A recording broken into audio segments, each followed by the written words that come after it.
Cosa extraña, realmente extraña, Anayer.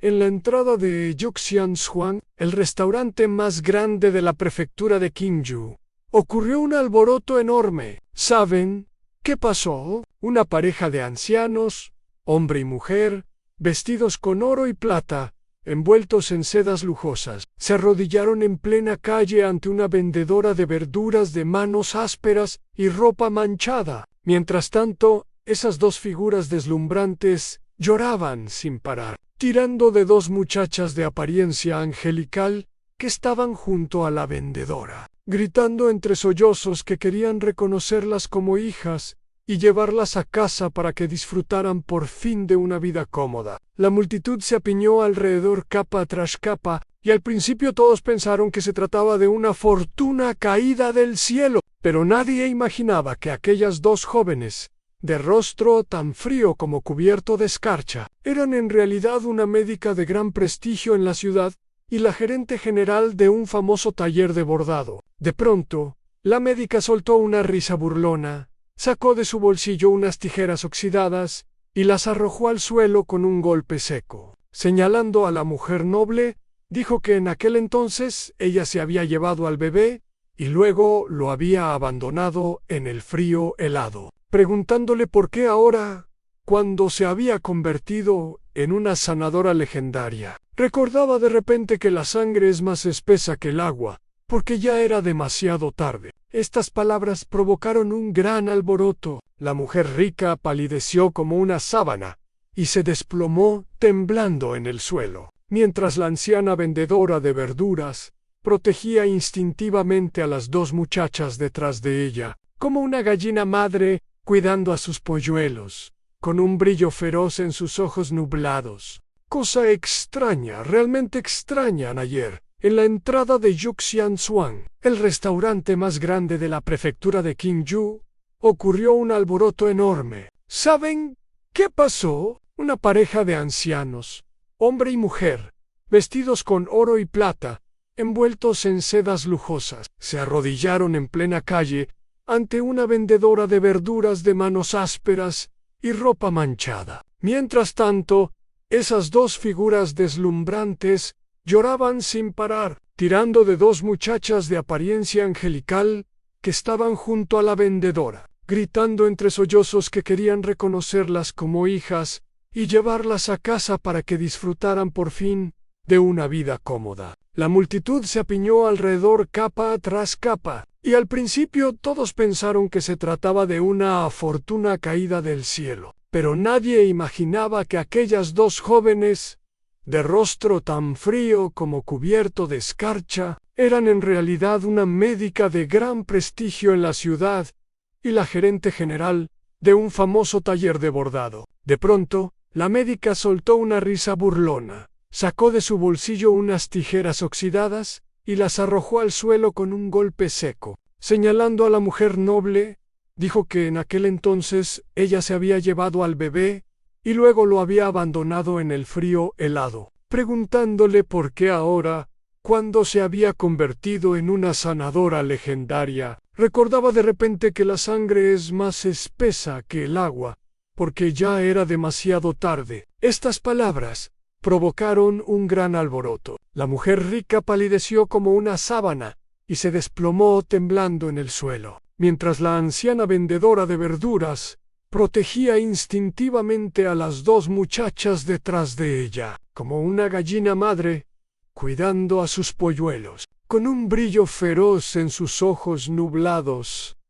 Cosa extraña, realmente extraña. Ayer, en la entrada de Yuxianzhuang, el restaurante más grande de la prefectura de Qingyu, ocurrió un alboroto enorme. ¿Saben qué pasó? Una pareja de ancianos, hombre y mujer, vestidos con oro y plata, envueltos en sedas lujosas, se arrodillaron en plena calle ante una vendedora de verduras de manos ásperas y ropa manchada. Mientras tanto, esas dos figuras deslumbrantes lloraban sin parar, tirando de dos muchachas de apariencia angelical que estaban junto a la vendedora, gritando entre sollozos que querían reconocerlas como hijas y llevarlas a casa para que disfrutaran por fin de una vida cómoda. La multitud se apiñó alrededor capa tras capa, y al principio todos pensaron que se trataba de una fortuna caída del cielo. Pero nadie imaginaba que aquellas dos jóvenes,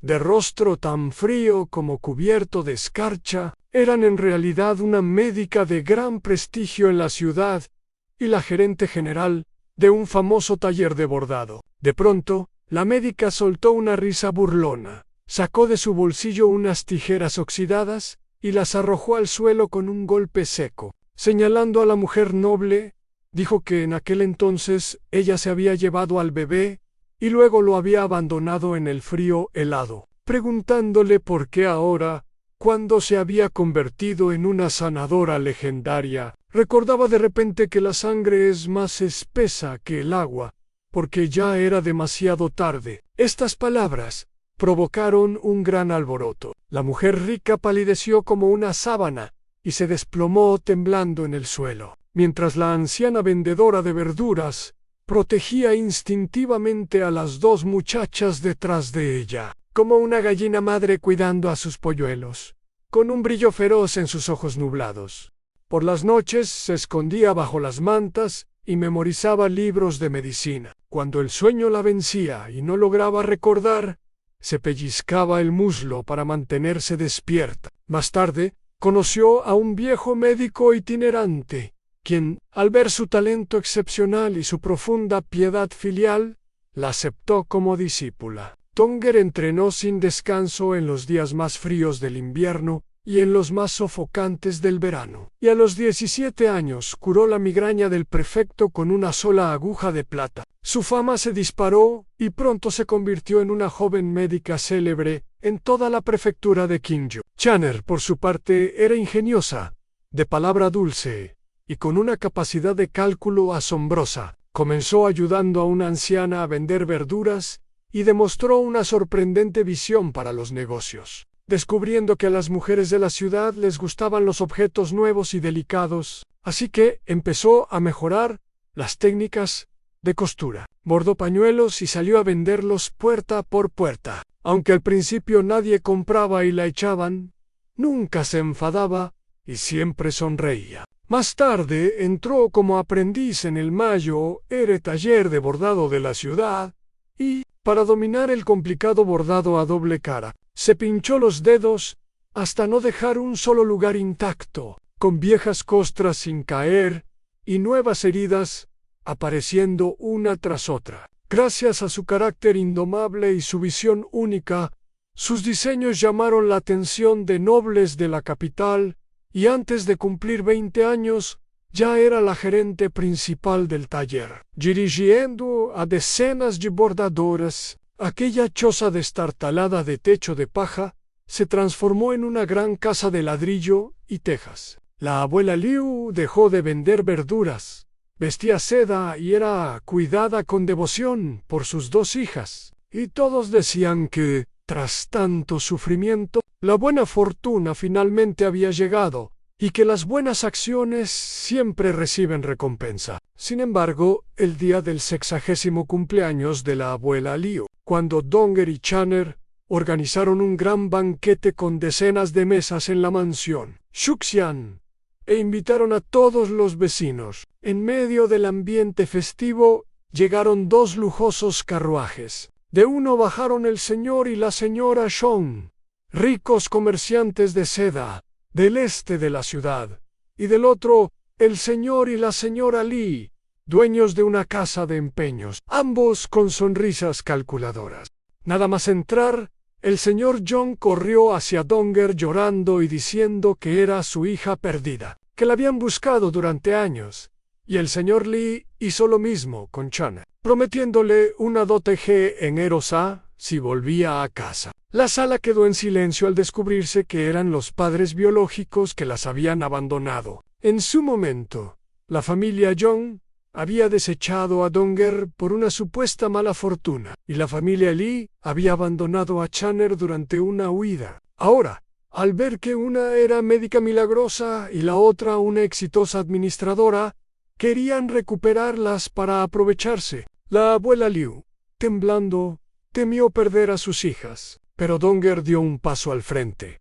Recordó cómo fue arrojada a la nieve y declaró con frialdad que no eran pobres, sino crueles, y que su enfermedad solo podía curarse con dinero, algo que ella no estaba dispuesta a ofrecer. Chuner, aún más firme, arrojó una caja de plata al suelo y enumeró uno a uno los abandonos y sufrimientos, afirmando que no haría un negocio tan ruin. Cuando el señor Li la acusó de falta de piedad filial, la abuela Liu se levantó apoyada en su bastón, erguida como una montaña, y declaró que aunque les dieron la vida, fueron ellos quienes la salvaron del infierno, que la bondad de criar es mayor que la de engendrar, y que la ruptura se produjo el día en que las abandonaron. Entre aplausos y reproches de los invitados, las dos parejas huyeron avergonzadas. Y desde entonces la historia se difundió por toda la ciudad. Donger siguió ejerciendo la medicina para ayudar a los pobres sin cobrar. Chuner amplió su negocio y ambas adoptaron huérfanos, acumulando bendiciones para su madre. La abuela Lijo vivió hasta los 88 años, despedida por toda la ciudad. Y esta historia nos recuerda que el verdadero amor familiar no depende de la sangre, sino del cuidado y la compañía constantes, porque el bien y el mal siempre reciben su recompensa, y una familia armoniosa trae bendiciones duraderas.